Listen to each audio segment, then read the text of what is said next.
Hey everybody, welcome to the show. It's Dillon James right here on F Media, Out of Bounds with Dillon James. This is the final show of the 2024-25 NFL season, and I'm excited to talk about Super Bowl 59, even though the game wasn't that exciting up until the very end. I mean, at the very end it kind of was. The Packers. No, what am I talking about? The Chiefs. The Packers were not in the Super Bowl, unfortunately, Tyler. Chiefs tried to make it a game towards the end, but unfortunately could not make the comeback like we saw Tom Brady do against the Atlanta Falcons, the 28-3 comeback. We were not close to that in this game. We'll be talking about that tonight. We'll be talking about our NFL honors predictions from earlier in the season. I believe week 2 of the season we came out with our predictions. So we will be discussing those tonight to see what we got right and what we got wrong. We will also be talking about Kellen Moore being hired as the New Orleans Saints head coach, which we kind of figured that was going to be the case. We'll also be discussing Dak Prescott, his assessment of the Cowboys going into the 2025-26 season, and the Jets will not be bringing back Aaron Rodgers for the 2025 season, which we'll talk more about that as well. Tyler, Alex, I'm joined by, once again, fellas. How was your weekend? How was your Super Bowl? Did you guys celebrate? Did you guys have friends over? What did you guys do? Yeah, I made a big old pot of smoked chili, which was delicious. Had a bunch of friends over, watched the game. Really celebrated the downfall of the Chiefs, which was I was just like, hey, if they three-peat, awesome, great. It's never been done before. If they lose, also pretty awesome. So, it was a win-win situation for me for the Super Bowl. So we had a good time. Tyler, what about you? I'm just so I had work. Obviously, I work Sunday through Thursday, so unfortunately I had to work. Luckily, I only missed honestly the opening kickoff. That's about it. Even then, I still watched it at home. But I'm just you said it wasn't that fun, but it was very fun to watch the Chiefs. Depending on who you were a fan of, it was a fun game. Yes. No, it was for me. Like just watching them get completely wrecked, just steamrolled. That game, even though the final score says 40-22, it really was 40-6. That's about when the game should have stopped going. But also going to the fact of the three-peat again. Three-peat happened. I'm not going to live this down. Three-peat did happen. It was just pre-Super Bowl era. 1 year beforehand, the Packers won three straight NFL champions. Hey, they called it before it was called against the Super Bowl. What, called three other teams? That's why no one's ever won 3 Super Bowls. Super Bowl three-peat era. in the Super Bowl era. Super Bowl era. I hate that people aren't just like, oh yeah, three-peat has never happened in the NFL. I'm like, yes, it has. Technically, yes, it has. But we don't live about history, even though time is a flat circle, and this Philadelphia Eagle team looks like the good old what's it called, the Seattle Seahawks of 2014. But I mean, it was really like we're talking about a little bit beforehand, where we thought it could either go either way, where it was either going to be very, very close or it was going to be an absolute routing on defense for the Eagles. And I think we saw that Patrick Mahomes is human, and that Tom Brady, I guess, is his kryptonite somehow. Even though he wasn't playing, he was in the booth, which I think is funny. But I mean, it's interesting to see what happened on Sunday. Yeah, and we can get into that too. Talk more about it. I had a Super Bowl party at my house, like we discussed last week. Had a bunch of people over. We had jambalaya in honor of Mardi Gras since it was in New Orleans. Had sausage balls, had hurricanes as well. I made some hurricanes for the party too. So we were living it up at the hurricane is the drink you get at Pat O'Brien's in New Orleans. It's like the city's favorite drink. I guess you could say grenade is probably the second drink of New Orleans, but the hurricane is the original. Like that's what you get when you get down to New Orleans. That's what Alex and I got the last time we went to New Orleans together. That was the first drink we got on Bourbon Street. That's how we started the day. We started the day with a hurricane, so that's how you start your day in New Orleans. But so I had a good time. the Super Bowl was good. It was good company with the Super Bowl. I would say that I enjoyed the halftime show more than I thought I would. It was good. I'm interested to see. It just didn't seem like a halftime show to me. There, it seemed it was going to be a very small segment of fans who would actually appreciate that genre of music, especially Kendrick Lamar's genre of music, the way he performs. I think it was still a little bit niche, but I still think it was a great show. I wouldn't have picked Kendrick Lamar for the Super Bowl halftime show, but again, I think it was a great show regardless of that. Also calling out Drake on national television in front of 126 million people, I think they said, tune in for the Super Bowl. That's pretty wild. So, yeah, all in all, I think that was a great show too. Yeah, I mean, the halftime show was great. I really like. I personally like. I don't want to say I'm a big Kendrick fan. I like some of his music, obviously, but the choreography was great. I really liked it. Obviously, the whole political message I do not want to get into. That's a whole topic. But I mean, I just going from a pure like, hey, music standpoint, I liked it. It was pretty fun. It was enjoyable. It was that that photo of him walking in the circle calling out Drake with just a smile on his face. That's going to be lived on forever. Oh yeah, because that was just iconic. But I mean, like, honestly, like it was, in my opinion, it was an okay one. It obviously like isn't like breaking records, I feel like, but it's definitely like one of those like probably upper mid pack, like definitely like A tier, A high B tier, I would say, for sort of ranking them in that aspect. It was interesting. I liked having Samuel L. Jackson as Uncle Sam. That was pretty funny. That was cool. that. I like that. I was still sort of hoping that Lil Wayne was going to just come out just somehow, just even though he didn't get invited because he is from New Orleans, but obviously that didn't happen. I think SZA did really good. I really liked her part of it. That was very fun. But I mean, it was pretty good. I liked it from what it was. Yeah. Alex? Yeah, Serena out there doing the crypt walking. And I didn't know the backstory about the whole Drake, Serena Williams stuff, but that's again, that's another shot at Drake in that scenario. Dude, apparently Drake was stalking Serena Williams at some point or something along those lines. Some people think that they dated at some point. Some people say it was just stalking. Weird. It's really it's really hard to say because I mean, it's private lives. They don't have to indulge those things. Yeah. But yeah, I mean, yeah. So like that was part of it, and then like obviously you're asking her to come dance, and there was like the whole thing when she won gold medal at the Olympics. She did the like very like a small form of crip walking when she won, and to like just go out there and just all out do it was awesome. I mean, yeah, like just the whole thing from beginning to end. Like I posted on Facebook a couple minutes before it started to like for like those people that I know are about to just turn it off or be like, I don't like this or whatever. I was like that because they that know nothing about Kendrick. I was like, I want you to just keep one thing in mind, and that is that he's a Pulitzer Prize winning writer for a rap album. That is how excellent of a writer he is. So I was like, just listen to what he's saying. And then the audio was not great and it was hard to understand him, but if you go and watch the YouTube video, you can understand him much more clearly. So there was something about the live audio that was going on that there was just some clarity issues. But the recording, I went back and watched it, and it's just excellent. The play with I think it was very neat how we've never seen like a sketch aspect of a Super Bowl show. Like so with Samuel L. Jackson doing that was really, really great. And it's like the things like it's like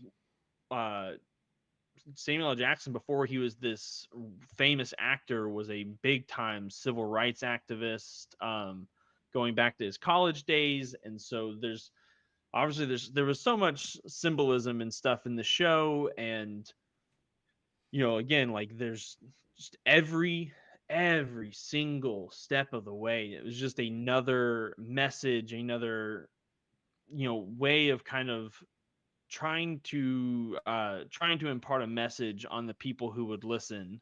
And I think that's one of the problems is that like a lot of people are just gonna see rapper, I'm gonna turn it off, and they're not gonna listen. Yeah. But but yeah, I mean, then you get to just the fact that even with Drake saying, "I will Sue sue you. you Yeah. if you perform that song," for him to look dead into the camera, say Drake, and then now they did edit one word out. They edited the P word The big out. P word when it comes to The big yes. Yeah, the young children P word was edited out of the performance at the discretion of Jay-Z, at the request of the NFL. They were like, "Hey, can we like not use that word?" And they were like, "All right, well, we'll just hit like a beep mute real quick." But I mean, he said it. Oh, You yeah. you can watch it. You can watch his mouth. He said it. And then like just to show like how big that song is and was, like, for 70,000 people to scream at the top of their lungs A minor, like, it was like, it's awesome. Yeah. And it's and I'm a big fan of, like, as a professional musician, I am a well-studied musician and stuff like that. I am a big believer in music as protest and music as a way of delivering messages and stuff like that. And I don't think music should be censored and stuff like a whole thing which gets into other things that are happening in the lives of musicians right now. Um, and yeah, I mean, like, the show was great. It was kind of nice to have that after we watched just the spanking of a first half that happened. And for me, it was like, this is a great Super Bowl. Yeah. I think it was a great show. Like Tyler was saying before, I don't think it would necessarily, in my opinion, rank in the like top 5 that we've seen, especially in my lifetime. But it was still a very good show. I think it flowed very well. I think the transitions with Samuel L. Jackson, like you alluded to, I think that was great. I think that added to it tremendously to the show. I think that it'll be interesting to see what they do next year. I hope that they're able to bring in a different audience. And I know I've heard other people say country would be good to bring in. God, they're not doing country. It'd be interesting. I don't know. I think that they've done like the old school rock. So they did, Aerosmith. They did who else? They did the Rolling Stones one year as well. They did Coldplay. Yeah, Coldplay before. They did Bruno Mars. The Bruno Mars show. Bruno Mars was incredible. Absolutely incredible, because he's a showman. Incredible. Yeah, The Weeknd was the COVID year. Mm-hmm. No, I mean, Black Eyed Peas too were up there as well. Which that was that's another year too that the audio was really bad for the Black Eyed Peas. Yeah, I mean, I think that it'll be interesting to see who they bring in. I hope they bring in somebody that that'll be good. Yeah, it'll be. I'll be curious to see who they, because when it shifted from being Pepsi to Apple Music, 2 years ago now? I think this is the second year. I'm pretty sure it was the first year was the Dr. Dre year, because I'm pretty sure that was the first year that Jay-Z was a part of it, and that he was trying to get more rappers involved in it, and especially with it being in LA, obviously you got to have Dr. Dre and Snoop Dogg and all that sort of stuff. So I think that was the first year, or was the year after? You're right. No, yeah, no, I think you're right. And so, like, with Apple Music being involved as the main sponsor, with Jay-Z being the primary producer of the show, I think you'll be hard pressed to find. I think this is going to become more of a norm, a more hip hop oriented show. Do we remember who the guest was last year? Last year, I'm pretty sure last year it was just Rihanna, wasn't it?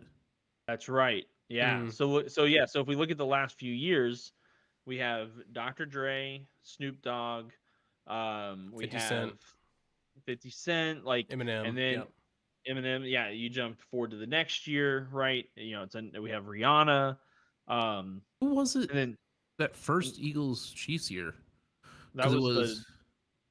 Because Dr. Dre was That's right, 'cause that was in LA. Bengals Rams, and then it was somebody else, and then it was Rihanna, then it was Kendrick. I cannot know.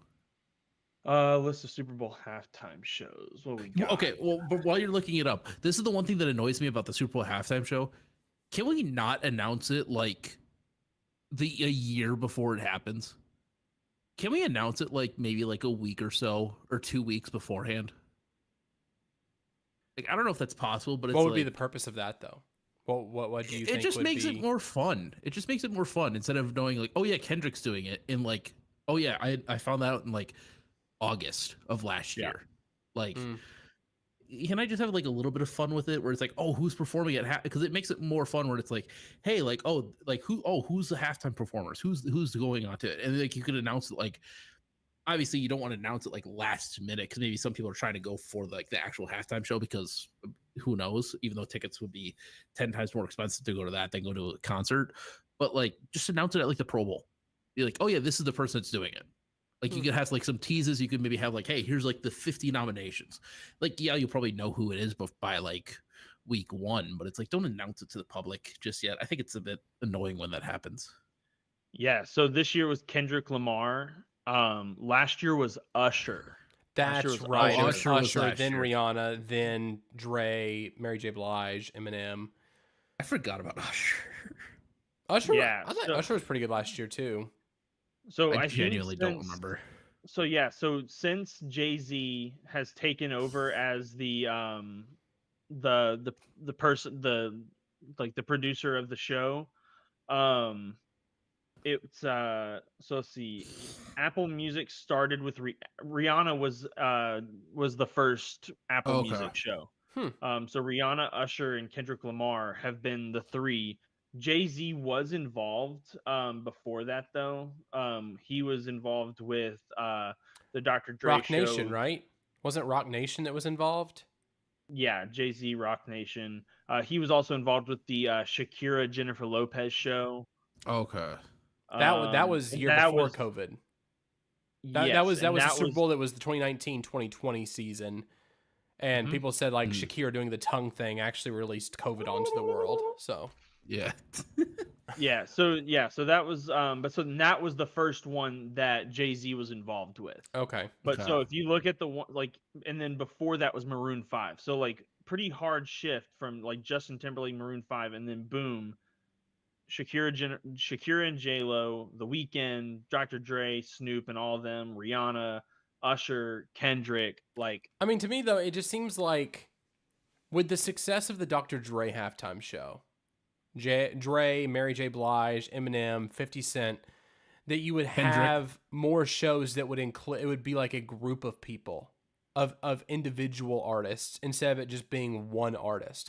That way you have more people coming in wanting to be, it's something you don't see. Like I can buy a ticket tomorrow if I wanted to a Kendrick Lamar show.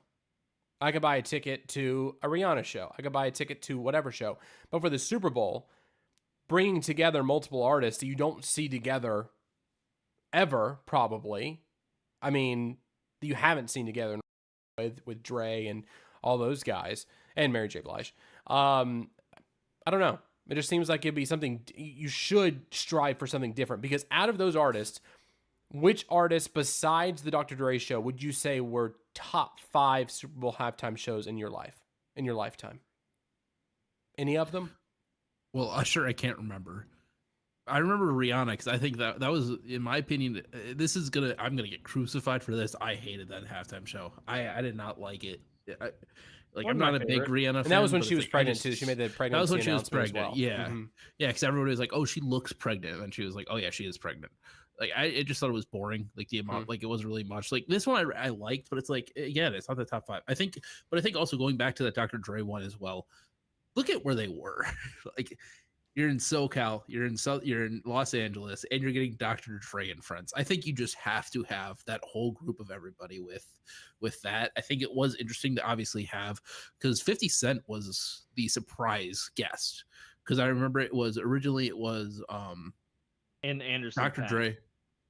Yeah, they were the drummers in the Kendrick back. Lamar was on that show as well. Yeah, but he got announced like a little bit beforehand, because I remember originally it was just going to be Dr. Dre, Snoop, Mary J. Blige, and Eminem. Because I go back and watch that announcement video, because that announcement video was amazing. That was the best announcement video. And 50 had like he like came down hanging upside down like the In the Club music video, and that's how he was like announced during the show. Yeah, during the show, which is insane. So it's like, I think that's the reason why you're not going to really see that much anymore, because you take a look at where it was and who it was. I'm pretty sure obviously Jay-Z had a big part of it, but obviously you're asking Dr. Dre, hey, can you do this? He'll probably say yes, but I need to get my people. And those were Snoop, Eminem, Mary J. Blige, 50, and Kendrick. Those were his people. And obviously being in Southern LA, you need to have that scene well represented. And I think that's exactly what they did. So I think it's going to be a lot more of these 1-2 artists. I think coming forward, I hope they do have one where it's a big group of people again, but I don't think it will happen in the near future, probably. Saying that, do you think that Lil Wayne would have been more successful? The halftime show would have been better if it was Lil Wayne instead of Kendrick Lamar this year, since it was local? I think you would have. I think you would have had a harder time reaching a Gen Pop audience, because Lil Wayne is a little. I mean, I think yes, he's massive, and I mean, if you're into that, like he just announced the next Carter album, which is in awesome. It's awesome. I'm so excited for that. But like, you know, if you look at it, like Kendrick Lamar, he's very other than like if there's a live audio issue, he's very easy to understand what he's saying. Usher, very easy to understand what he's saying. Rihanna, very easy to understand what they're saying. Like Lil Wayne is unbelievably talented, and the way that like his music flows and the way he like raps and everything is incredible, but it's sometimes not as accessible to a Gen Pop audience. Just in my opinion, I can see that. Yeah, I mean, and I think that's going to be the biggest thing, especially because if Jay-Z's goal with these artists is to bring rap and hip hop to the largest audience possible, you also want to make sure that you aren't just diving in on like Lil Baby. Yeah. I mean, also too, as much as I hate to say this, but Lil Wayne isn't culturally relevant anymore. Obviously, he's still got the rap fan base still loves him, but he's bumping out Carter albums every single year pretty much. Whereas when Kendrick got announced, this was after the Drake beef. This wasn't before. This was after the Drake beef. So after everything happened. So I think it was also the fact that he was a superstar. So I think that was sort of also the aspect of it where yes, Lil Wayne was, I think he probably was asked about if he was willing to do it. I wouldn't be surprised if he was. But I think also with Kendrick Lamar getting that sort of superstardom moment right beforehand, I think that sort of was like, hey, this is somebody that we can go into, because he's becoming that. He was already very popular, but now he hit that next level of stardom where he's just a household name pretty much because of that, because of the beef and the drama and everything like that. Yeah. A good conversation. I mean, again, I'm interested to see who they bring in next year. If it's still going to be Apple Music, I'm sure Apple Music has a contract that goes. I think it's like a 10, years anyway. 20-year contract. Okay. Yeah. Like a 10, 20-year. Yeah. If I can do a guess really fast, sure. My guess is probably going to be somebody pop.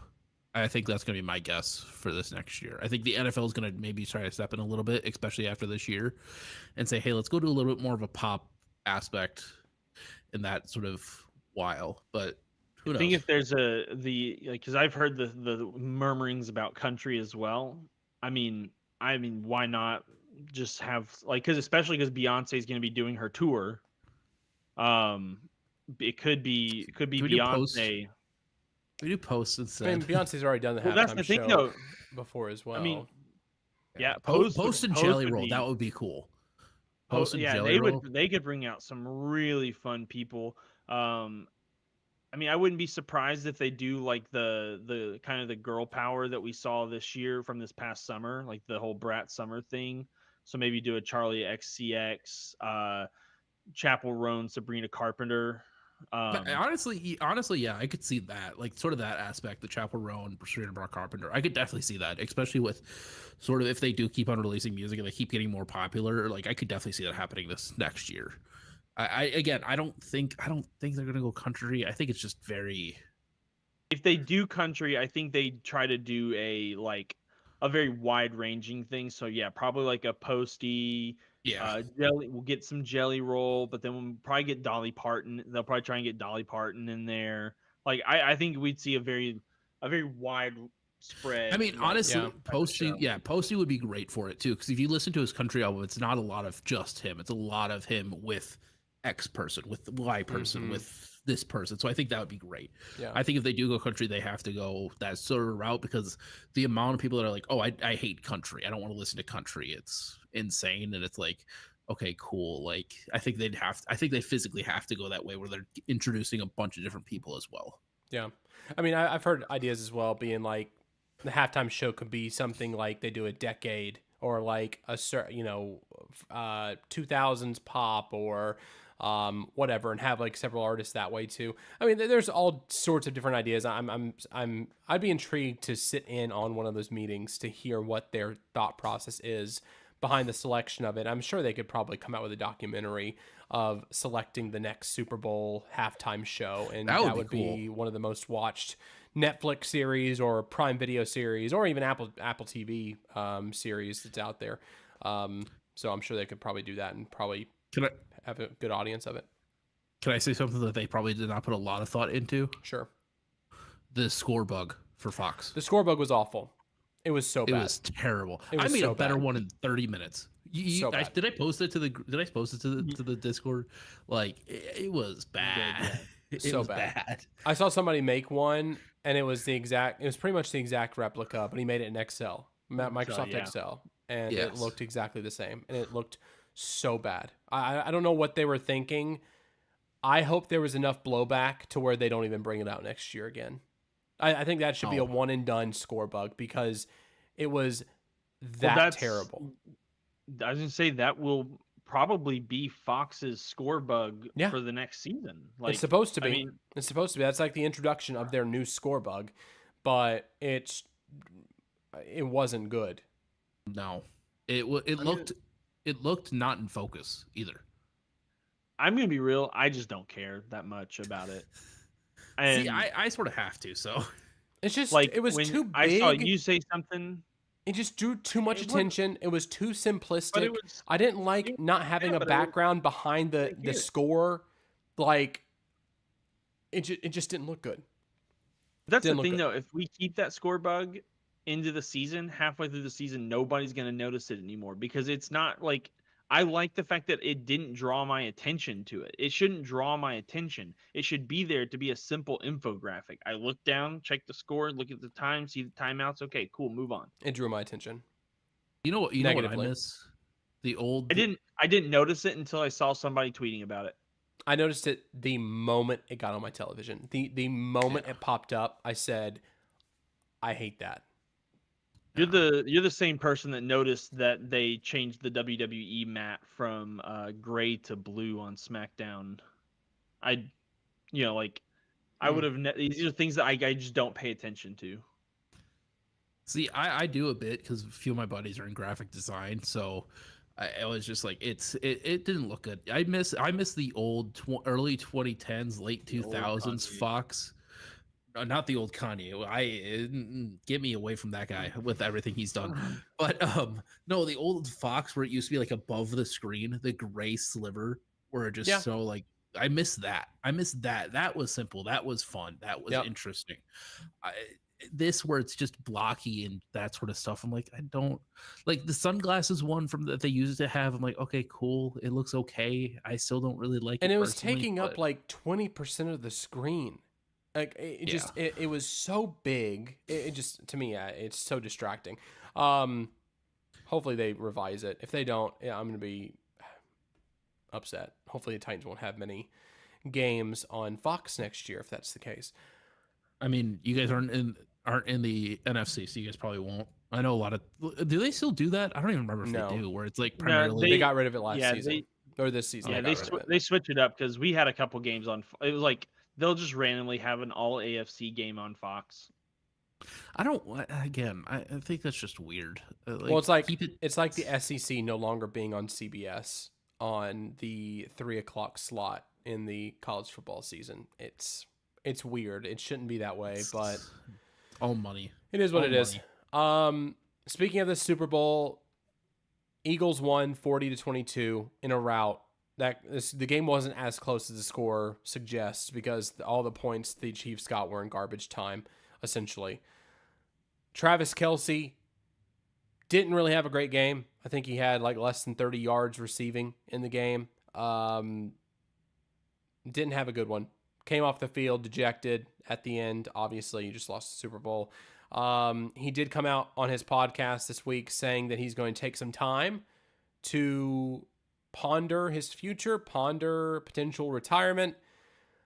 So, in saying that, do you believe Travis Kelce will return to the Chiefs next season, or do you think this is time for him to hang it up? I mean, him and his brother could go out the same way on a Super Bowl loss. You know, like look at all the great things Jason Kelsey is doing. Now, physically though, I think Travis still has, you know, a year or two left in. I think he still has a little bit of time left in him. I think he is getting older and he's slowing down, and maybe it's just like maybe it wouldn't be a bad idea for the Chiefs to, start putting the other tight. Was it Noah Gray? Noah Gray. Yep. And, start like, hey, maybe it's time for like start giving him more and more of a role. I mean, we saw it. He had a better year than Travis did this year. So, I don't think he will. I don't think he should. But I think knowing him, I think he's gonna want to take the tractor another round. I think he wants to go out on a win. Yeah, I mean, again, it all depends on how he feels. He broke Jerry Rice's Super Bowl reception record or whatever it was, or postseason reception record, just barely by one reception.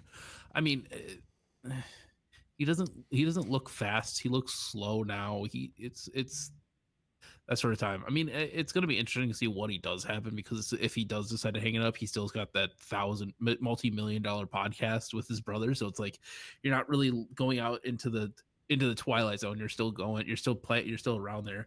He'll probably get a TV deal with either ESPN or Fox or CBS or one of those guys as well. Or Amazon Prime. Is Jason on the Amazon Prime, right? Or whatever he's on. He's NBC. on ESPN, isn't he? On ESPN. I don't remember. Yeah, whatever yeah. he's on. He's on His ESPN. late night show. Yeah, his okay. late night show. And No, not his Monday late night show. Football. Okay, so because I couldn't remember if he was on Monday Night Football or not. So we'll probably join his yeah. brother with that sort of stuff. I mean, again, I think it's just about that. Take some time, see what he feels like, just that sort of stuff. I wouldn't be surprised if he does. I think if anything, I'll be more surprised if he decides not to retire than to retire. But it's still like that 50-50, 55-45 moment. I'm leaning more towards him retiring. I think that he was mulling it over last year too, I think. I mean, he took a little bit of time after the season as well, kind of considering it, and decided to come back and play another year. And they got close, and unfortunately, they just couldn't do it this year. But yeah, I don't know. It seems as though he's leaning more towards retirement than playing again, especially with the comments he made on his podcast. But I could see it either way. I could see him coming back. He isn't as fast as he was. He has slowed down quite a bit, like Alex was alluding to. I just think that it's time for him to give the keys over to Noah Gray. Potentially, they can draft another tight end as well in the draft this year. Have some more depth at that position, but I think that I think Noah Gray is a good successor for Travis Kelce, and I think that will also force Patrick Mahomes to spread the ball more as well, to where that might open up more potential for that offense. But I feel as though Travis and Patrick have such a connection that Patrick feels obliged to try to target Travis as much as he can, if possible, just because he has that trust with him. But if he gets that safety blanket taken away, I think in the long run, that'll make Patrick a better quarterback and a more successful quarterback moving forward, with having to rely on more than just one piece in Travis Kelce. Yeah, and I think. Oh, sorry, Alex. You go ahead first. No, if you've got, I was actually going to say something about somebody else on the field. Oh, I was going to say, I was going to switch it as well. But I mean, if Travis Kelce does retire, there are some pretty good tight ends coming out that can sort of fill that slot in later on. There's a dude out of Bowling Green that's pretty good. I think there's a Georgia tight end that's pretty good. Obviously, if you're going to go first round and try to get somebody, you could try to see if you can get Tyler Warren from Penn State, if you want to get that all-around guy. But I mean, again, I feel like it is sort of that aspect as well, where I feel like it's the buddiness with him and Patrick that's like, okay, are you going to be okay without me, sort of thing, that I think he's a bit worried about as well. Yeah, I can see that. Before we get to your point, Alex, Bradley's hopping in the chat saying, hey, boys, another great NFL season in the books. Thanks for the podcasts along the way. Absolutely. Instead of Travis, what if Jason stuck around for this season and got another ring? Shame in a way. It just depends on, I mean, potentially he might have not gotten a ring if he was on the field. It might have been better for them to have the younger center in play instead of Jason. I know that there were people online saying, should Jason get a ring still because the Eagles won this year? I mean, he can probably, I think I would not be surprised if he does get like one of those like consolatory rings that's not like the full like blinged out, but like, hey, like you're still sort of part of the team. I wouldn't be surprised that happens. Like an honorary champion. Like an honorary, yeah, like one of those. I will not be surprised. He'll probably be at the parade. It's Jason Kelce. He bleeds that green and white. Will he be back in his garb again too that he wore for when Nick Foles led them to the Super Bowl win? Maybe, who knows? But I mean, it's interesting though. You take a look at that as well from that 2017 win, which obviously 2017 was 7 years ago, so it is pretty far away. But it doesn't feel that far away. Only 4 players on this team was on that team in 2017, which is insane to think about. And it's like, it's insane. Yeah, I mean, Jason. To talk about Jason Kelce's love of the Eagles. I mean, he said on the New Heights podcast, Travis, I'm rooting for you to have a great game, but I am rooting for the Eagles to beat you. Yep. Like, he was straight up like, I hope you do well, but I hope you lose. Yeah. Is like, I mean, it's a crazy statement. Like, and also you have Travis Kelce, who beat him in the Super Bowl 2 years ago. And Jason was, he lost in the scenario. Travis was there to console him afterwards. I know they weren't consoling each other right after the game had ended, but he was there to console him afterwards. And so now this year, Travis is the one who lost, and Jason's kind of there to rub it in, but then also be the consoler as well. So the roles have been reversed in that regard. But yeah, I do see. I think Jason is okay. He's fine. He's enjoying his TV gig. He's enjoying ESPN.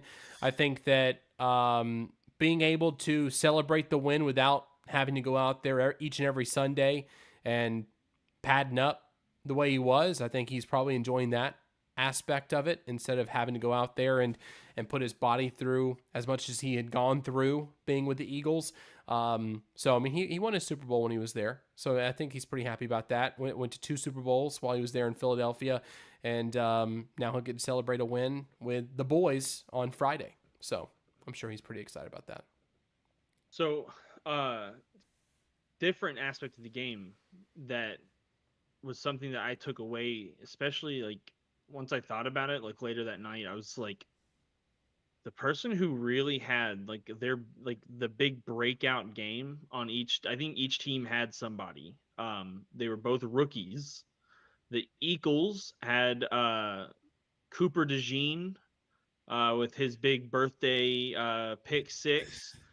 But even more so, and I think mainly because of the expectations of this player, Xavier Worthy had a massive game. He I did. mean, he was not great through the entirety of the regular season. It was not until the AFC Championship game and even more so the Super Bowl where he really him and Patrick seemed to really solidify that connection. His hands were working and he is fast. So Yeah. I think like we're talking about like, oh, like what are the Chiefs going to do? The Chiefs are going to reload. The Chiefs are going to be back in this same situation next year. They are going to do well, and it's going to be even scarier now that they have an emerging weapon like Xavier Worthy, a rookie who has been going literally like for like I mean since his off season, since his spring or summer training and everything started his last year in college. He has been going non-stop for over a year. For a year and a half preparing for everything. So he's going to get rested up. He's going to get some good training in, get some work done in the offseason. I think look out for him to have a massive year next year. Yeah, and also talk about Xavier Worthy too. Obviously, he had those 2 touchdowns. So in total, he had 157 receiving yards. Patrick Mahomes had 257 passing yards. In total, without Xavier Worthy, he had 100 passing yards without him. And I mean, they've been trying to replace Tyreek Hill, get that deep ball threat out there. They finally have it after what 6 years, 7 years, 5 years, something like that. When did Tyreek go to 4 years ago? 4 years? Yeah, 4 years ago. I'd 4 say, years, yeah. Jesus, that feels like that was in 2019. But yeah, so it's been like since then. It's they finally have that deep ball threat, which is insane. So it's like it's going to be scary to see what happens, especially since they finally realized, oh, we can just throw it up to him. He'll be fast enough to get the ball instead of doing here, let's get you on a screen and have you go straight for 40 yards. No, let's give you that deep ball threat and basically have you take the top off the defense, which is something that they were able to do later in the game. Obviously, I think they had some backups in and stuff like that. But I mean, again, it's still like let's get that deep threat going finally. Yeah, I think that's definitely something that Patrick Mahomes is looking forward to next year. And again, that's another relationship that makes it to where it'll be easier for Patrick Mahomes to move forward if Travis Kelce decides not to show up next year, not to play for the team and retire. I think that having a weapon like Xavier Worthy moving forward will be beneficial for Patrick to build chemistry with other players that are on the team as well. I don't know what Juju Smith-Schuster's contract looks like. He had a few catches in the Super Bowl.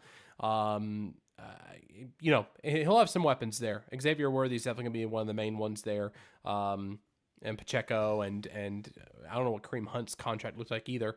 They'll still have some weapons there in Kansas City. I think they're going to retool and get back to the same old Kansas City we're used to next year, especially. I mean, at this point, I would assume Andy Reid's coming back as well. I don't think there's been any question marks about him not coming back at this point. So, going to the flip side of things, the Philadelphia Eagles, I want to see if you guys think the Eagles are going to be in the same spot next year as they were this year.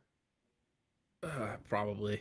Like you take a look at the only thing that worries me is that a few of their front four on defense, I think a lot of their actual defensive players are free agents in the upcoming year. The dude who had the 2 strip sacks, I know he's a free agent. A lot of those guys are sort of like, okay, how do we attack them now? I think it's going to be a good team, though. I think it's still going to be a very obviously run the ball down your throat style of offense, which is, and obviously we're going to talk about this a little bit, but even with Kellen Moore leaving, it was the same offense just a few years ago. So I'm not going to be surprised. Obviously, they still have Saquon. They still have one of the best offensive lines in the league, as long as they don't have injuries and as long as Jalen Hurts continues to just be, I don't want to say mediocre because he won MVP, even though I don't think he should have. A decent level where he's not turning the ball over and just sort of keeping it safe. I think they could reach this level of success again. Who do you think should have won Super Bowl MVP? Oh, Zach Bond. Easy. Zach Bond. He had 11 tackles and an interception. And completely stuffed out of the middle of the field. If not him, then honestly, any of the defensive guys. I do not. It's not that I'm a Jalen Hurts hater. It's that I feel like the defense proved more in shutting down Patrick Mahomes than what Jalen Hurts did to drop to drop 40 points on them.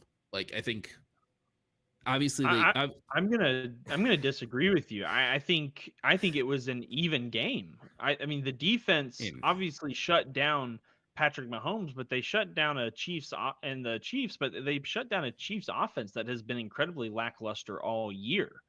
The real challenge was for the offense to go up against this incredibly stiff Chiefs defense, and for Jalen Hurts to go 17 for 22 for 225-ish yards, along with breaking his his previous record for most yards rushed in a game. I think he had 73 yards rushed in this game. He had deep balls, he had accurate balls, like he was, and especially with Saquon being for the most part completely shut down in this game. He had like what 60 yards or something like that. Like Saquon had 25 or 57. 57. Yeah, I was about to say like he had 100. I read 20 carries. He had 100 total yards of offense with his passing, with his receptions, which we know one of those was that deep ball. Like, this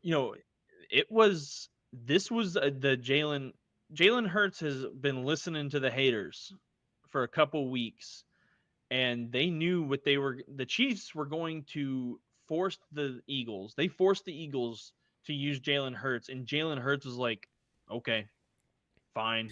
I don't care. I am that guy. And like, I understand that we've said, oh, well, he's just not it. He's just not it. Every time that conversation gets loud, Jalen Hurts turns around and says, no, I am that guy. He did it during there was a game during the regular season where people were poo-pooing all over him. He did it before the NFC Championship game, and he did it again in the Super Bowl. People need to put some more respect on Jalen Hurts' name, in my opinion. I'm not saying he's the best quarterback in the league, but he was by far the most important player out on that field that day. Because at the end of the day, if he wasn't out there playing very good football, then they wouldn't have put up 40 points on one of the best defenses in the league. I mean, I don't know. I see what you're coming from, but I feel like with the amount of people that were talking about how it's Patrick Mahomes, he's going to make something out of nothing. I think a lot of people sort of did that. I think it's the whole thing of the quarterback is now starting to get a lot of the awards where it's like, I feel like it should have gone to a defensive guy this year. I don't know. It's just one of those things where I understand that he got it, and I think he got it for a good reason. Obviously, 3 touchdowns, 2 through the air, 1 rushing, almost 100 yards rushing, 200 plus passing. It makes sense. I don't know. I just think the defense did a lot more in that game because of the amount of times that they gave him a short field, the amount of times that they gave him a 3-and-out punt. You get the ball back at your 40 or their 50 or their 40 or the 25. Is a lot of times it was those short fields, but it's one of those things again where it's just like two basically, like, what is it, 2 sides of the same pie? That's not the saying, but like coin.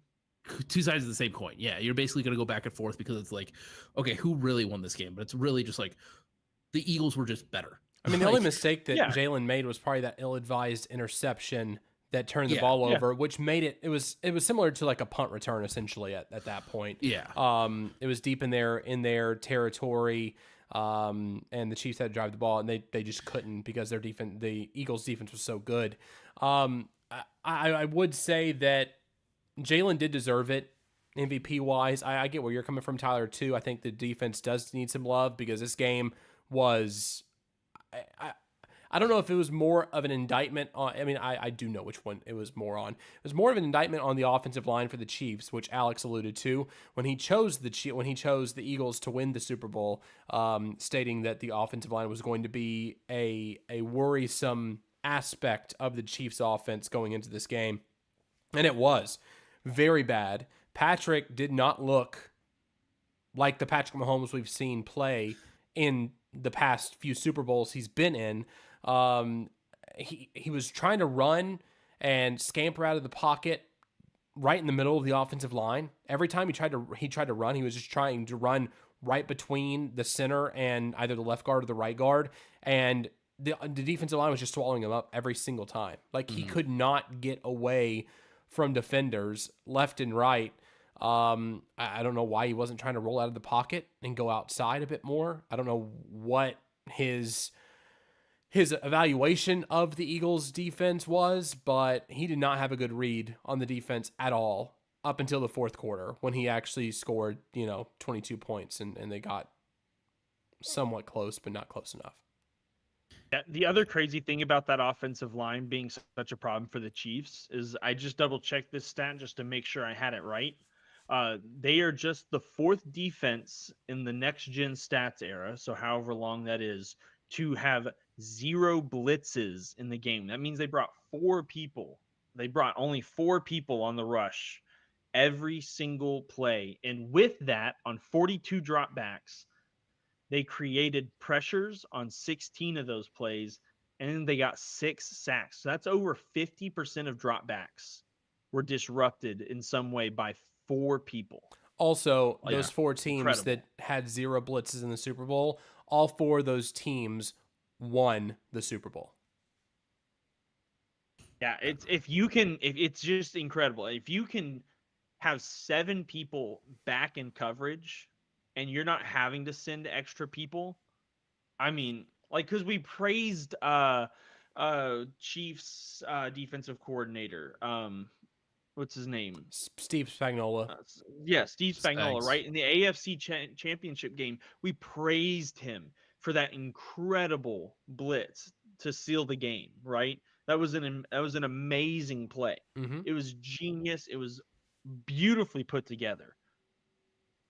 But he needed it. And at the end of the day, you don't blitz when you don't need it. Right. Yeah, and if you don't need it, you don't do it. So to have 7 people in coverage, like just like because to kind of think that through, right? Like you have your offensive line of, you have 5 people on the offensive line, but you're only rushing 4. So you're automatically outnumbered, out in coverage. But then you have to remember, maybe you have a tight end blocking, maybe you have a running back blocking, and you have a quarterback. So there is no way for you to have, like, it makes it so hard to get an open guy. Yep. When you're not when there's no blitz happening ever. The blitzes are dangerous because it forces you to play man. It forces someone to be in man on man coverage. And so the fact that they just never had to do that is, I mean, that's why Vic Fangio's is, he's one of the best defensive coordinators to ever do it. And now Andy Reid is 5-1 against Vic Fangio defenses? Yep. Yeah, and the Eagles were undefeated this season playing on turf. Another little fun Love fact. the superstition. I also love this is a fun fact too. So I didn't realize this until later on in the game. Mike Caliendo, so the backup left guard that was thrown in there. Guess where he went to high school? Brookfield East up in Milwaukee. Guess who, I believe, I didn't look this up fully, but guess who one of the teams is that they face? Who? Brown Deer, which is where Zach Bond went to high school. So I think it was very interesting where you sort of had like that sort of rivalry because they're sort of close. But it's like, again, obviously, Mike Caliendo, I think, this is his rookie year, and Bond's been in the league for 4 or 5 years. So it's like, obviously, there's not really any cross paths there. But I think it's interesting that this, I think, is the most, or like close to the most Wisconsin players that have been in the Super Bowl, like Wisconsin high school guys, which is pretty insane with 3.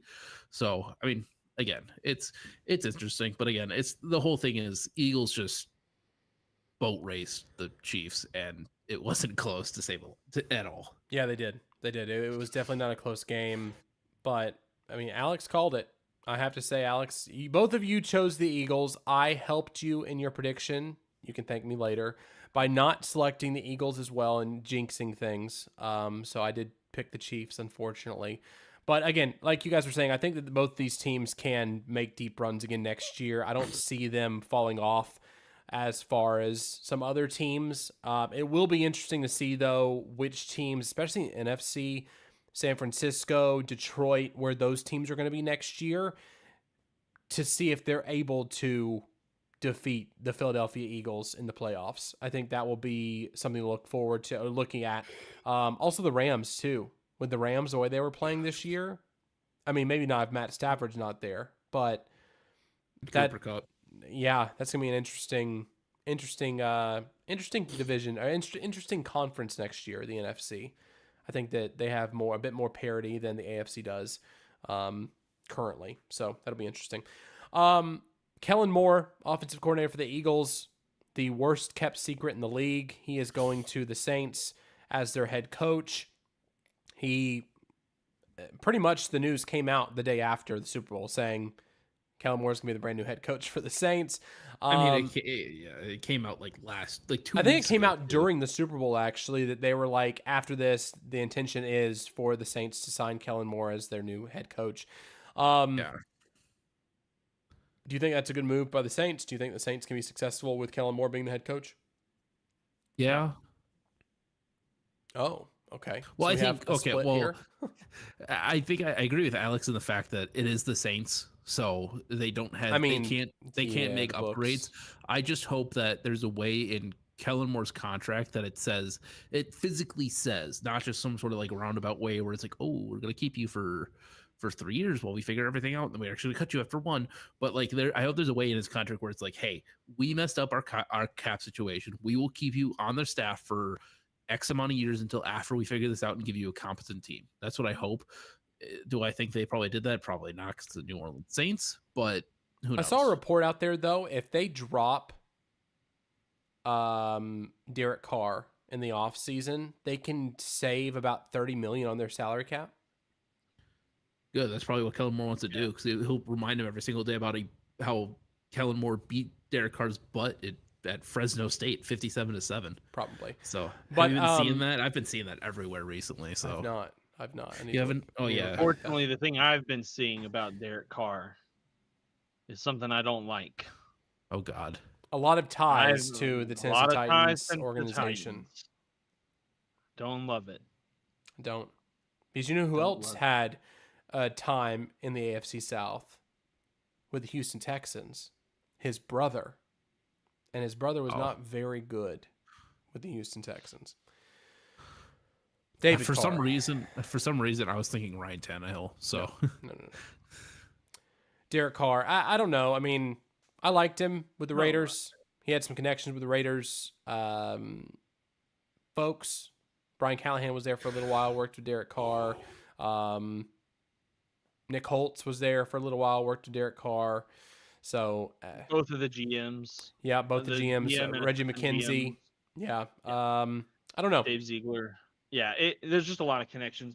But I mean, as far as the Saints go, like, you know, and I'm down here in Saints country, right? I hear the hope and despair, you know, on, you know, every side of it down here. And I mean, at the end of the day, man, look, I think Kellen Moore is a good play caller. And he's a good play caller. I don't know much about him as a person who can inspire and lead men. He doesn't look like he would be able to, for sure. He's got a very punchable face. He got a little bit of that doughboy feel to him, you know, like just kind of squishy looking. Radicate. Very very boyish. Radicate. I think he looks very boyish. Yeah, a little bit of that. Yeah, I got them teeth. I'm gonna put a picture. Radicate. But you know, like, I just don't. The thing is, as you were talking, Tyler, I started thinking, like, when he has had his best years as an offensive coordinator, I think to the last 2 years in Dallas. There he is. I think to his last 2 years in Dallas, where they were the number one scoring offense, or 2 of his last 3 years in Dallas. And then they had the year that was a little rough. Yeah, because that was the year that Mike McCarthy took over, and then halfway through, he took the play calling away from him. Yeah, and then you go to the next year, and he's with LA, the Los Angeles Chargers, and they were terrible that year. That whole team though was a bonfire. So, but again, okay, but so right, that team is a shit show. We'll look at the Saints. That organization is a shit show. Like, I think he works really well with talent around him. If he's got talented people that can do the things physically necessary to make his plays work, then I think he can be successful. But without the players to make it happen, he's not a Mike Vrabel. Mike Vrabel's the kind of guy who can take the scraps and make them work. He needs filet mignon, A5 Wagyu in order to make a decent meal. Like, I don't think he's that guy. I think he's a great play caller, great play designer, not that guy though. Yeah, I think this is going to be his like one and only head coaching stint. As much as I like Kellen Moore as there's Radicate, but I mean, like you genuinely look at it too. He started coaching before his senior year. Not before his senior year, but before he quit playing at Dallas. I didn't realize how closely resembled he looked like that. Oh my god. I'm telling you, it's uncanny. Uncanny. But no, so he actually, like, I believe his final year playing at Dallas, he was actually helping be the quarterback's coach for Dak Prescott. I'm pretty sure that was Dak Prescott, like, first or second year. So he started coaching because of that, and then he went into being the quarterback's coach. So he has that relation with the players. I think it's going to be interesting to see how it happens, but it's going to be one of those things where I was listening to a different show and they were talking about, like, why do you try to get the guru now instead of trying to build that culture setter? Because you're trying to basically build a house right now from the roof down with being that guru instead of trying to build from the foundation up with the culture setter. So it's going to be interesting to see how he ends up coaching it. I hope he doesn't fail. Obviously, he's a very, very good coach. Not very good coach.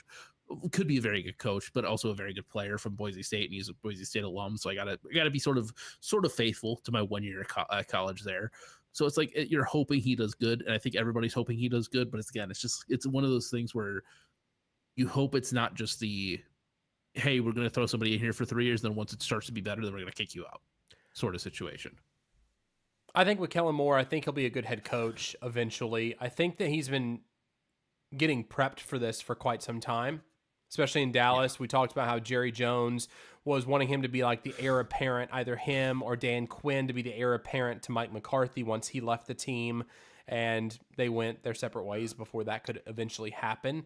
So having Kellen Moore, knowing that he's already in the next step potentially of getting the head coaching job somewhere, going to Philadelphia, having some more experience there to see how Nick Sirianni runs his operation, and seeing two different kinds of coaching, seeing Mike McCarthy, who's more of an old school coach, and then now Nick Sirianni, who's more of a new school coach, having that difference of opinion from head coach to head coach, I think it'll help him become a better coach down in New Orleans. The cap situation is shit right now for that team. It's so bad. So you can't really judge Kellen Moore in his first year, at least, with New Orleans Saints. It will probably be 2 or 3 years, like Tyler was alluding to, down the line, that he'll have to wait before we can actually see how good he is as a head coach. But they do have pieces down there in New Orleans. Chris Olave, they have Alvin Kamara still. Derek Carr potentially, most likely they'll probably drop him so they can get that cap saving. But, you know, they'll be building a little bit in the draft as well. I don't know how many picks they have this season. I haven't really looked at the draft order and dive deep into that. They got to make some money back to sign their draft picks. Yeah. So even if they have draft picks, they got to make some money back to sign them. Yeah, they'll have to make some cuts in the offseason before that happens. Regardless, so I think that Kellen Moore will be a good head coach eventually. It might just take some time, like we've seen some other head coaches have before in the past. So yeah, we will one more thing be before patient we there. move on. Yeah. Sorry. I think it's also good too, because you mentioned the two different styles of coaching with like sort of old school with new school, but also the West Coast versus the sort of run it down your throat style between Yep. Mike McCarthy and Nick Sirianni. It's going to be interesting to see how that goes, because that team is really built to be like a sort of wide zone style offense with Alvin Kamara. So it's going to be interesting to see how he sort of fits in his style and sort of what style he's going to go to. Because I don't think we've really seen his own play calling in any other team. We've seen a lot of the Mike McCarthy, a lot of the who was it before him? Who was it before McCarthy? The clapper, Jason Garrett. We saw a lot of Jason Garrett's style beforehand. He didn't really do much. I don't really know what his style was at Los Angeles, because that was a sort of shit show. And then Philadelphia looks the same. So it's going to be interesting to see what this team looks like this upcoming year as well. It's just like the offensive style of it. Well, speaking of the Dallas Cowboys, Dak Prescott came out saying that they are, quote, very close to the Super Bowl champions, the Philadelphia Eagles. Yeah, and I'm really close to winning a job with the Chicago Symphony. Sure, I play the trombone. Sure, I'm a musician. Sure, I'm in the same division. Like, sure, but no. What are we talking about? Speaking of cap hell, the Cowboys are in a really bad situation too. Especially Micah Parsons. They're arguably one of their best, if not the best, defensive player they have. He still has to get paid. And they don't have money to give him. So something's got to give there. And Brian Schottenheimer is not doing it for me. I don't think he's doing it for many Cowboys fans out there either. But I don't know. The Cowboys are just not in a good situation right now. No, it's going to be interesting to see what happens, because Jerry's going to be, that team is going to be bad this year. It's going to be bad. They're not going to have an offense. I can't wait for free agency to see them re-sign their long snapper again. Oh yeah, that's going to be fun. That's what they're going to do, because they have no money. What money they have? They just Jerry wants to live in the 1990s again and try to get Marty Schottenheimer and maybe try to get not Tony Romo, the other one, to be his quarterback again. Troy Aikman. Yeah, rough. Speaking of other quarterbacks, old quarterbacks, Aaron Rodgers will not be going to the New York Jets again in 2025. There was a report out from Diana Rossini saying that the team had a meeting with Aaron before they made this decision to move on from him, saying that he could no longer go on the Pat McAfee show to have his weekly appearance, and that he would have to abide by the organized trainings and whatnot of the team in the off season instead of doing his own thing. So they're trying to put a cap or a lid on Aaron Rodgers a bit, but it's not going to happen anyway because he's going somewhere else in 2025. Yeah, I mean, I think that whole deal would be silly. Like, one, he's Aaron Rodgers. Let him do what he wants. But at the same time, like, if you're Aaron Glenn, I understand why you put that in place. It's because you're going in to put it nicely, a place filled with losers. You are going into a place that has losers and has a history of being losers. And you are coming from somewhere that's loaded with winners and people who like to win.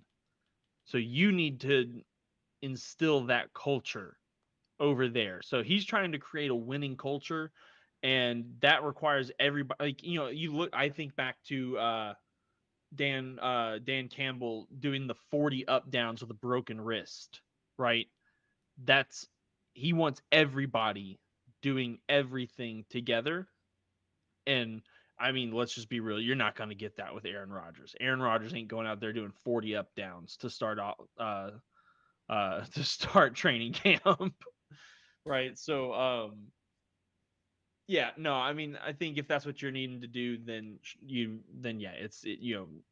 don't need somebody like Aaron Rodgers there. It does beg the question of where does he go? I've said it and I'll continue to say it. I am more than happy to have him as a Tennessee Titan for a year or two. Let Will Levis, like I said, I want 1 year, Aaron Rodgers. Give Will Levis one more year to show what he can do. If it looks promising, then fantastic. And if it doesn't, we draft Arch Manning. In 2027. Is that right? Yeah. 2 years, 2 seasons. I don't know. I've heard some rumors that he could go to well, not rumors, but I've heard some ideas of him going to Pittsburgh. I don't think after this. I don't think after this. I don't think that's a thing. After the Russell Wilson experiment, I don't think that Pittsburgh wants to get another old quarterback. No, I think it would. I think it could be interesting though, especially because obviously Pittsburgh, they're really just. I don't want to say they're quarterback away, but they really need a good quarterback. Didn't the Jets have that same moniker when Aaron Rodgers went there too? Yes, exactly. But I mean, again, it's Rodgers. I think somebody's gonna try to take a shot on him. Why not? It's Rodgers until he wants to quit completely. I think he should just sign a 1-year deal with Minnesota, just be a backup because to fulfill the prophecy. Because I think that would be funny. But I mean, again, it's Rodgers. I'm very glad that he's not on my team anymore, so I don't have to deal with this drama. But I mean, again, it's another player that I think will be retiring sooner rather than later. Yeah, no, I think I could see Aaron Rodgers honestly, I don't think him going to the Vikings if they don't bring back Sam Darnold is the worst idea. Only because that means that your starting quarterback in theory is someone coming off of an ACL tear.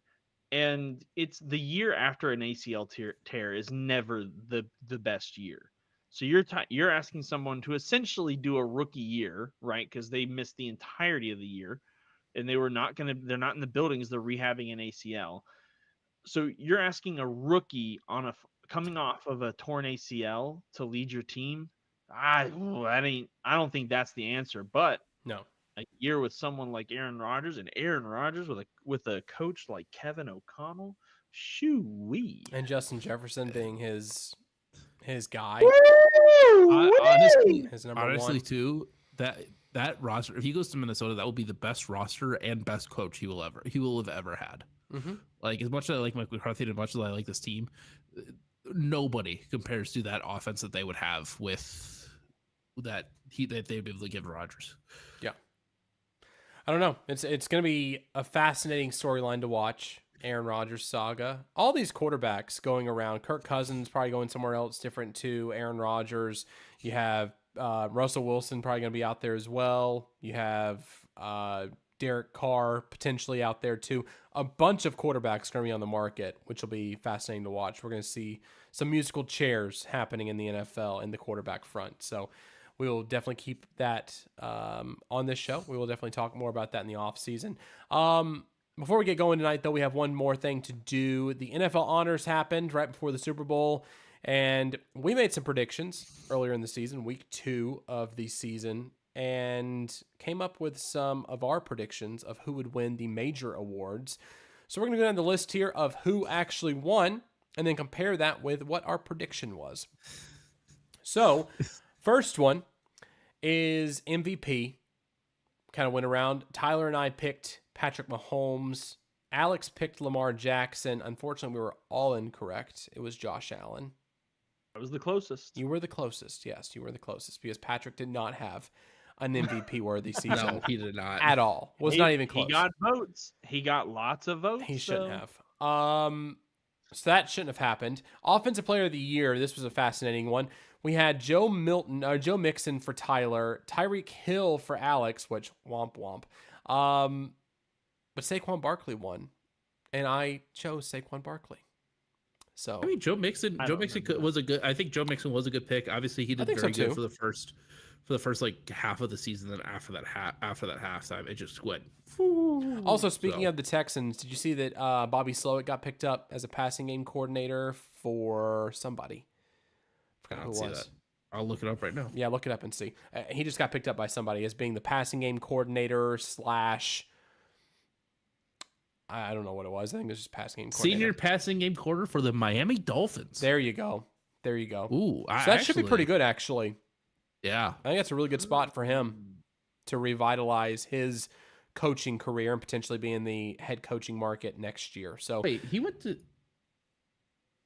Green Bay Southwest High. That's interesting. But he's from New Jersey, so but he went to Green Bay Southwest, and then he went to Michigan Tech for 4 years. Huh. Wow. Ooh. So Saquon got Offensive Player of the Year. Defensive Player of the Year, I picked Aiden Hutchinson. Womp womp. TJ Watt was Tyler's pick and Alex's pick, but it went to Patrick Surtain II. Yes, too. I mean, honestly, who could really? I think we went for the obvious picks with a defensive end and a cornerback. Got it because defensive ends were sort of mediocre this year. So Mid. Yep. I think if Aiden Hutchinson didn't get hurt, obviously he would have definitely won it. But Ran away with it. Oh yeah. He would have ran away. What did he end up being? What did he end up being on the big board of sack leaders? He still was up there, wasn't he? Yeah, he had like 9.5 before he got hurt. I think it was still up there on the list, so which that's still up there. wild. Yeah. Wild. Which speaking of this really fast, did you guys see the graphic mishap? No. That instead of Patrick Surtain II, they had Myles Garrett as that to win it. Yeah, it was bad. Woof. Did y'all see where they showed the wrong guy for Sharp? Yes. Yes. I did see that. Instead of Sterling Sharp, they showed the corner instead. Yeah. Yeah. And he was like looking like, do I go now? Like, they're not calling my name. Like, he was looking around on that camera like, I don't know how you... They mean I go now? What's happening? I get there's stuff for it. I get there's mix-ups, obviously working in television. I get there's mix-up all the time. How do you mess this up?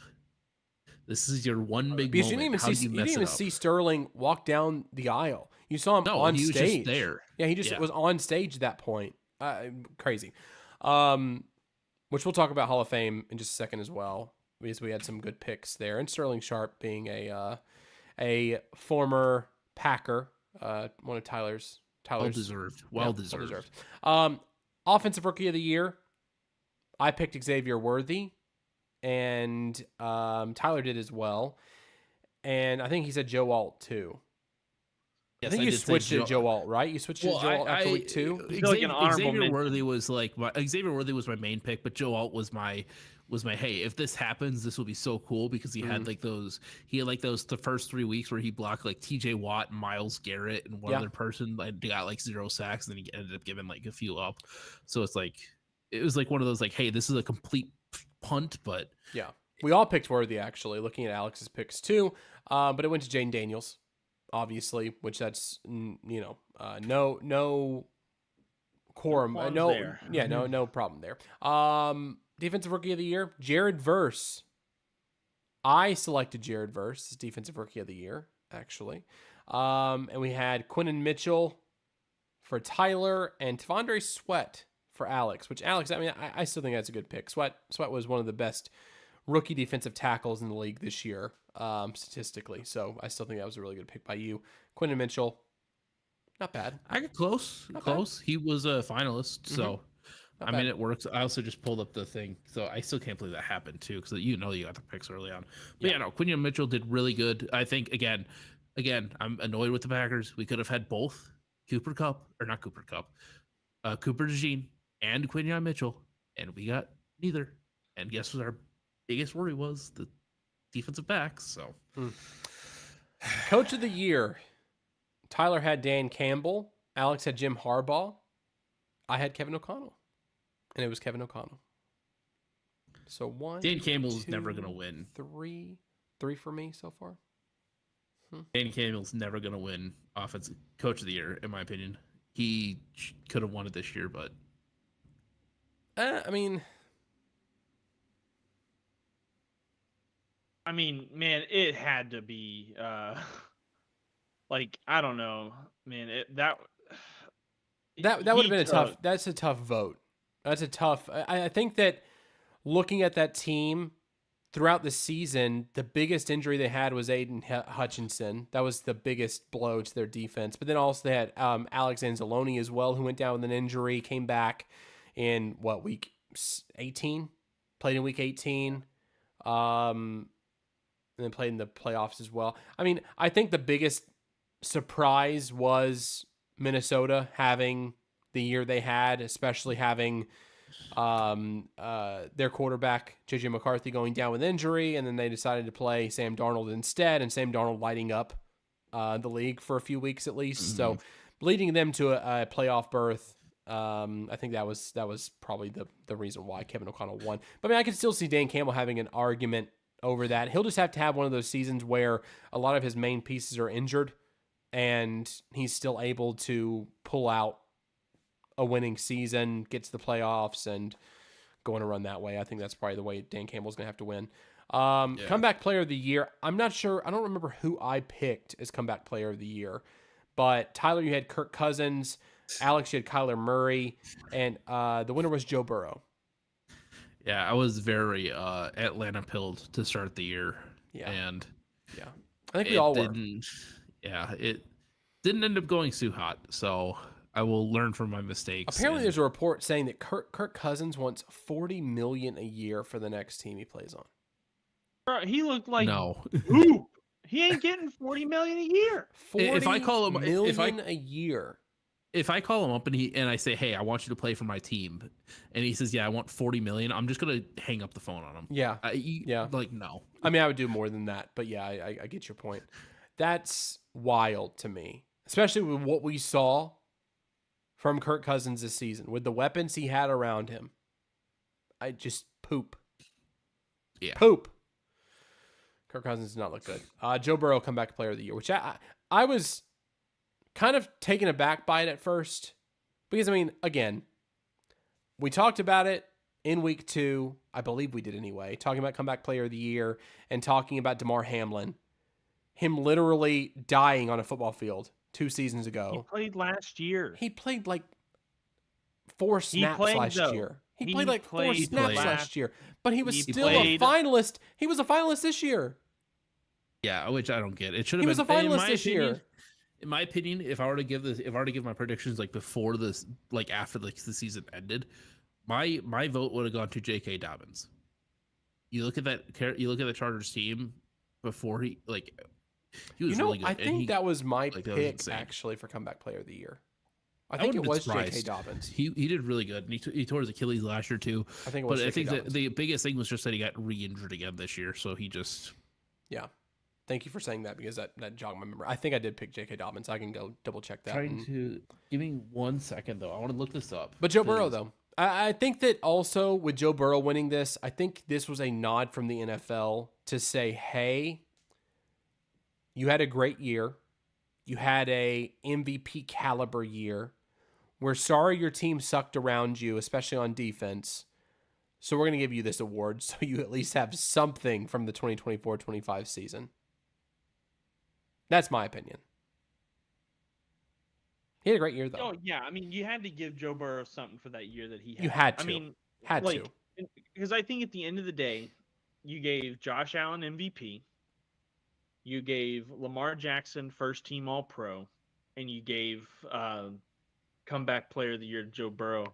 I felt for Joe Burrow going up there and being like, yeah, it kind of sucks being a finalist for this same award twice. So, hopefully I'm healthy moving forward. Yeah. I mean, it'll help if the Bengals actually get an offensive line, but it wasn't even that this year. They were able to score points this year. It was the defense. It was the defense. Oh, defense. No, this year, the defense was so bad. Yeah, the defense was so bad this year. This year. I just mean like healthy wise, because if you have Alex Krappa still on your team, who literally had the triple crown and being the worst offensive lineman in the NFL, it's a bit weird. It's a bit rough, especially when he was literally blocking for Brady and looked amazing on the Buccaneers, and looked terrible on the Bengals. I think that might mean that a coaching change is in order for your offensive line coach. But yeah, that graphic is rough about Myles Garrett. I just saw it in the group chat. About Patrick Surtain II? Yeah, no, it's bad. It's bad. Also, it was kind of weird. Like, I liked the whole Jelly Roll Snoop Dogg segment. It actually didn't sound scripted.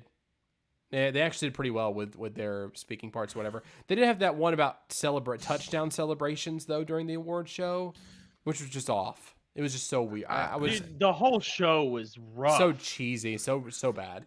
No, I don't even care about the cheese part of it. I thought the dancing was very funny. I thought it was cute. Like that was fine. Man, it was any time they sent Snoop Dogg up there by himself, it was a problem. Yeah. Like Yeah. it was a real problem. No one was laughing. The jokes were just like the jokes were pushing past the point of being being good jokes to just being mean. Yeah. And like it was like, Yeah. and while some of them were funny, like I I guess will say, like there was a lot of funny ones, but like, what do you want Joe Burrow to do when you tell him he has the worst defense in the NFL, and that's why he's like his team wasn't bad, like Yeah. that's why his team didn't make the playoffs? Like, what do you want him to do? Do you want like why put the camera on him? Yeah. He's not going to react. He can't react. If he looks mad, they got him. And if he laughs, like, oh, you're laughing at your team. Like that was and the thing is also, if you're gonna do that, if you're gonna have somebody roasting people in the audience, have a roaster, Comedian. have a comedian come out and do it. Have like a what's her name, Nikki Glaser, when she came out later. Yep. There were she did pretty well. there were still some uncomfortable moments even with her, but it was way better than Snoop Dogg. Yeah, I mean, for sure. who Ricky Gervais would have been a good choice too. I think Ricky Gervais would have been hysterical.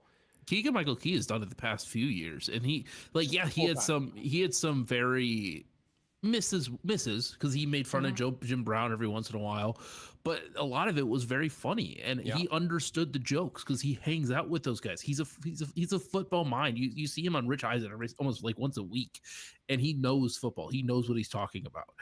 I thought Pat McAfee that year that he filled in at the last second he did incredible. Because what was it?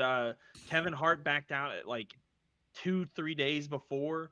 Pat comes in, throws it all together, and was excellent. He probably would have done it if it wasn't for WWE and his contract with them now too, kind of doing some more stuff with them. Also, his show being more engaged with ESPN more full time. He probably just didn't have enough time. He was in New Orleans, right? Yeah, true. Well, that's the thing though. He was in New Orleans Wednesday, Thursday, and Friday. So he was there Thursday night. I think it might be because of this. WWE is on Monday, so his commitment was to be in New Orleans Wednesday through Friday doing his show. Like, I think he's an excellent person to do it. Now, I also understand you got to mix it up. And two, man, that guy just genuinely is like, you don't want me up there. He genuinely doesn't. He thinks nobody should ever see him do anything. Yeah. Even though he's got. What I think also too, it's because it was on Fox this year, not ESPN.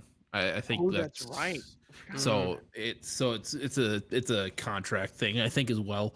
But I think also too, it's like, again, as much as I like the honors and I think it's cool, why does it need to be an hour? It can just be 30 minutes. What? The whole show. It was an hour. It's 2 hours? I thought it was an hour. No, the whole show is 2 hours, Tyler. It's long as hell. I remember like a decade ago, it was like an hour, maybe 30 minutes tops. The show would be a perfect tight hour.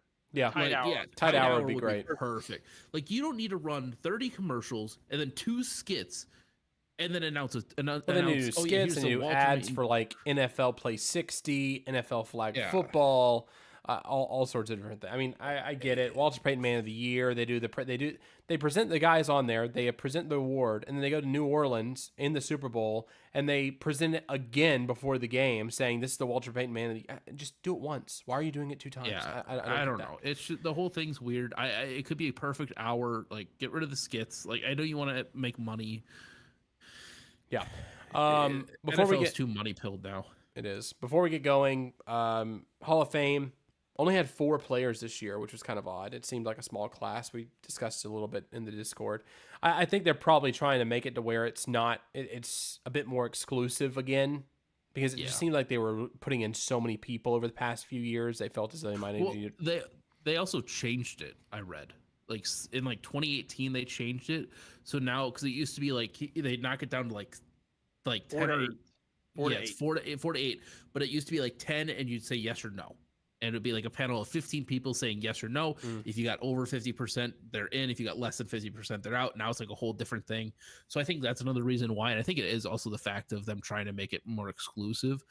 It's going to be interesting to see how it ends up happening. I hate the fact that it is just 4 because I feel like it should be. I feel like it should be 2 like non-modern eras, like old era, like maybe like pre-2000s or pre-90s, something like that, and then 4 modern era. I think that would make it a lot better. But I think it's just one of those things where you got to be exclusive. Well, it was split. There were a lot of great finalists. There were a lot of great finalists. There were. But like at the end of the day, like, and there was a lot of first ballot people in the finalists.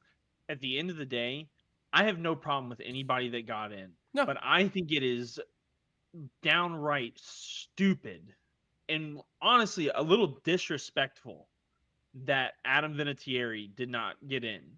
The only reason he didn't get in is because he's a kicker, and that is absurd. Mm-hmm. He's not just a kicker; he's the kicker. He was the kicker before Justin Tucker was. Yeah, like he is, and I don't think Justin Tucker will ever. I mean, especially not now. Ever touch his the records and the legacy that Adam Vinatieri had, and it wasn't even just points; like it's moments. The man was unflappable in the most intense of moments, and the fact that Eli Manning did not get in there just seems. I mean, I can understand it more, but I mean, at the end of the day, will he get in there? Yes, he will get in there. Year. Yeah, probably next year. I could see that too. I mean, I just think that they wanted to. I don't know. It just seems you beat Tom Brady twice when he was in his prime with the Patriots. Yeah, I don't know. I think that's huge. Yeah, I don't know. I'm Eli Man. That whole conversation is for another day. We've already been going for super long. I don't want to have the Eli Manning conversation. But the one player, in my opinion, that should have gotten in, Luke Kuechly. I think he should have been first ballot. But there is also that. The jam at wide receiver too. That's insane. That needs to be fixed soon, because if that doesn't get fixed, then we're gonna get nobody in for wide receivers for the next 20 years. Yeah. So we got Sterling Shepard. We got Sterling Shepard. Not Sterling Shepard. Sterling Sharp. Sterling Sharp. Yes. Sorry. Sterling Sharp. We had Jared Allen from the Minnesota Vikings, which definitely needed to be in. Yes. You also had, he was also with the Bears too for a little while as well. Kansas City, Minnesota, Chicago, and then Carolina. Yep. So he had a great career. Then you had Antonio Gates, tight end for the Chargers, which phenomenal tight end. I mean, he was like the tight end for many years in the NFL. He sort of changed the stereotype on tight ends. Like he was him, Tony Gonzalez, and Gronk were like the 3, Jimmy Graham as well, that were sort of the 3 that were like, hey, these guys are actually like pass catchers, not just blockers. Like I would say they were 3 the 3 of the top 4 tight ends ever to do it. I mean, they would be on the Mount Rushmore of tight ends. Yeah, I think you just throw Travis Kelce on there. Like, Travis Kelce, I think that 4th is with or without the hair plugs. Do we? I hate it. I hate it. It doesn't look good. It looks so fake. And then last but not least, they got the Eric Allen. There you go, Eric Allen too. Cornerback for the Jets. He looked familiar, and I'm sure I saw him play at some point. But I think they were saying like late 90s, early 2000s. Okay, pretty underrated. Yeah, I would have seen. I would have probably watched a game of his before in the past, but he looked familiar when he walked out on the stage. But again, great class for inductees into the Hall of Fame. But yeah, that's the NFL season for 24-25 season. That's the show for this evening. Thanks again for watching. If you haven't done so yet, subscribe to our YouTube channel, JDF Media. Also subscribe to all of your podcasting platforms. We are there, Out of Bounds, Dillon James. We will be coming out with a schedule soon. We'll be taking a few weeks off at least to wind down from this season and recharge for the 25-26 season for the show. Any final thoughts, boys, before we get going tonight? It's a hell of a year. Yep. Yeah. Hell of a year. I mean, glad that Sterling Sharp made it. The first group of brothers to ever make the Hall of Fame. That's for wild. the NFL. If you haven't seen it too, they had a 30. Was it 30 for 30? I think, or there was a Super Bowl special of them going to each inductee's house. Shannon Sharp was the one who told his brother that he was going into the Hall of Fame, which is pretty awesome. So yeah, it's also too. I love those videos. It's insane. I wish they were still having I can't remember the dude's name, but I wish they still had him. I know who you're talking about. Did he stop doing it like last year? This year? Did I think he retired because I think he was having some health issues. But I don't. Obviously, I'm not. That's just me speaking out of my ass. I don't know what's going on with that. I don't want to talk about that. But it's like I think it's sort of interesting as well because I think they started doing it like 2020, 2021, where they've been having other players. Because I remember when Charles Woodson got in, or not Charles Woodson, Leroy Butler got in. Charles Woodson came in and it surprised him. Yeah. So it's like I think it's more special though to have it that way, where it's somebody the connection. Obviously, that connection. Yeah. Obviously, it is really cool to do that, but it's really cool having it that way. Was it Bill Cowher? They did something. Who or what was it? Yeah, where they had Bill Cowher. They had him doing the post game show, and he showed up. Jimmy Johnson, same thing. Jimmy Johnson, had the same kind of the announcement as well for Hall of Fame. So yeah, it's really cool that way. I'm sure we'll get some cool names in the next few years. And Bill Belichick's coming up soon too. I think he's coming up in 2026. He'll be eligible for the Hall of Fame, which I'm sure he'll be a first ballot as well, because coaches are now one full season out of the league, and players you have to be out of the league for at least 5 seasons. So Tom Brady will be eligible in 2028, I believe. So yeah, we'll be seeing some really cool Hall of Famers over the next few years. But once again, guys, thanks so much for listening. Thanks for watching throughout the season. Please leave those subscriptions and also those reviews on the podcasting platforms. Really appreciate the 5-star reviews there. And we will talk to you all next season right here on JDF Media.